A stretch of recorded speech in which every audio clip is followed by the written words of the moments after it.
It's August 12th, 2025, and Tropical Storm Erin has officially developed out here in the main development region in the Atlantic Ocean, and it is continuing west towards the Caribbean and even potentially the United States. Now, currently, we can see some very deep convection undergoing at the storm center, which is indicating a pretty strong strengthening trend, possibly at a somewhat rapid rate. And this rapid rate of intensification is why the National Hurricane Center believes that Tropical Storm Erin could potentially develop into the first major hurricane of the Atlantic season by Saturday this weekend. Currently, it is only a tropical storm, and we do notice that the current track all the way up until Thursday is pretty set in stone. Until then, it gets blurry, and we're actually going to notice that we will have two possible areas, one going towards the US, the one going out as a fish storm into the Atlantic. And with our ensembles, we can actually see that even clearer here. We can see that cluster going towards the US and specifically Florida. Then we have another cluster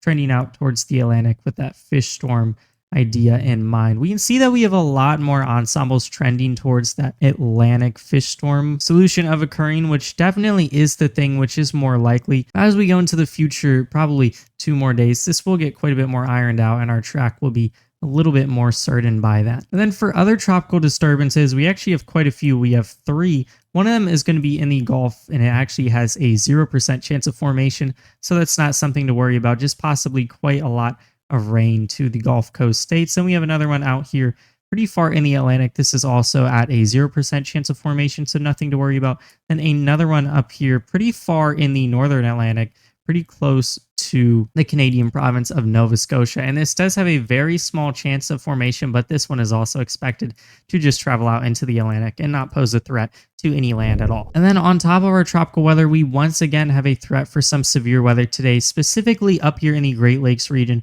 and a little blotch down here in the desert southwest, specifically in southeastern Arizona. And then we can see that in all of our marginal risk areas, we do have a pretty conditional chance of some 60-mile-an-hour damaging gust. Then for hail, the risk area is quite a bit smaller, only being up here near a large cyclone in parts of northeastern Wisconsin and the Michigan Peninsula. And the Storm Prediction Center has not outlined a specific tornado threat once again today, but I do think there's a conditional threat of possibly a couple of weak spin-up tornadoes in western Michigan and northern Indiana. And then today there is a widespread marginal threat of seeing some flash flooding.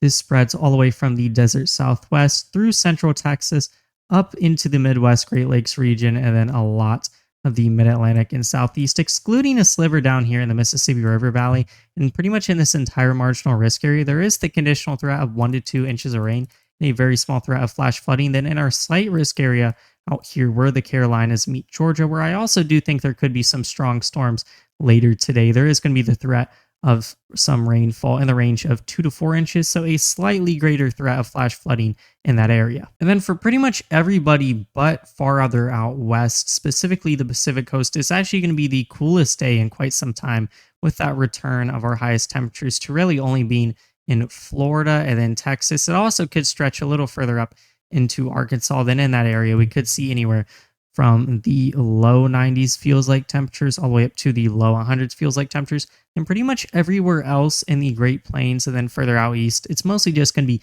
mid 80s to mid 90s feels like temperatures as well. But if you are further out west, specifically on the Pacific coast, you could be seeing some very warm temperatures even in the low 100s feels like temperature region. And this will actually stretch further back into the Rockies, specifically on a belt in parts of southern Idaho where that low 100s feels like temperatures threat could continue. Then here's what the radar could look like in the Great Lakes region as we go later into today. We could see our first strong cluster of storms being actually around daybreak, initiating in parts of southeastern Wisconsin, pushing across Lake Michigan and then impacting western Michigan. This could potentially bring some 60-mile-an-hour damaging gust, and this would be from a remnant MCV and shortwave pushing northeastward from yesterday's storm clusters. Now, the HRRR might be overcooking this a little because it will be in the very early morning hours, so the atmosphere won't really have that much time to build up ingredients, but I definitely do think there is a pretty conditional threat for at least seeing some strong gusty winds with this. Now, our main threat of severe weather is going to evolve as we go later into the day as 2 separate cold fronts, actually consecutive cold fronts, pass through the region. The first one is going to be in parts of northern Indiana, and southwestern Michigan, where we could potentially see the threat of 60-mile-an-hour damaging gusts and also potentially even a couple of weak spin up tornadoes. And then back with our second consecutive cold front pushing through, kind of like a train, we could see that threat of some small hail, not really likely being over 1 inch in diameter, then also 60-mile-an-hour damaging gust as well. But that's going to be quite conditional, and it looks like our main cluster is going to be our northern Indiana and southern Michigan one. And these would likely stop producing severe threats probably around the nightfall hours. And here's our radar in the southwest, where we could potentially see some high-based hail and wind makers. This would be initiated by some convergence in the area, a return of decent moisture, and also potentially a couple of high pressure systems, bringing some greater organizational shear to these storms. And these would likely initiate around the early to late afternoon. And then the severe threat with these would be over by nightfall also. And one other interesting area is going to be a remnant mesoscale convective vortex on the Red River right out here, just south of OKC, where I do think there's the potential for a couple of strong wind gusts, possibly even being in that severe range. And then also out here where the Carolinas meet Georgia, where it looks like we could see the development of a low pressure system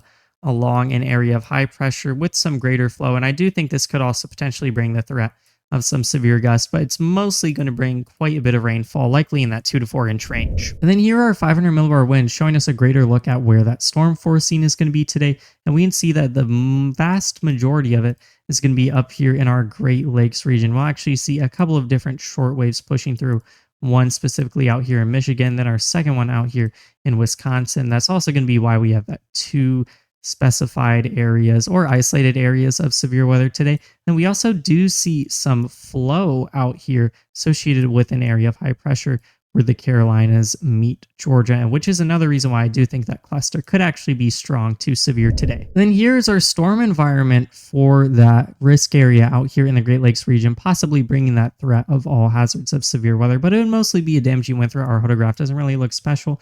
Our shear doesn't really look that special. However, we do have a decent bit of organizational shear in that 30 knot range. So potentially some organized storms, which would bring the greater threat of seeing all hazards of severe weather, although it would likely just be a linear mode, which would lower that threat of hail substantially. We do have a low enough cloud base to potentially see a couple of spin up tornadoes.